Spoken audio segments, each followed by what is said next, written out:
Impactang are. Anibar.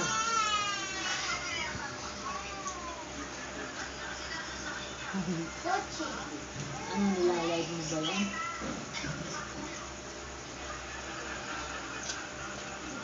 Honey boss. Ano mo yan nakaberde? Anak mo?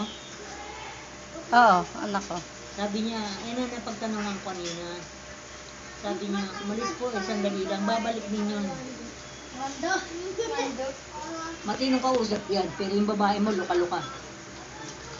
Nalit-liit pa eh, luka-luka sumagot. Ay, sarap mo. Nga sa pansit yan, bigay mo kay Charito.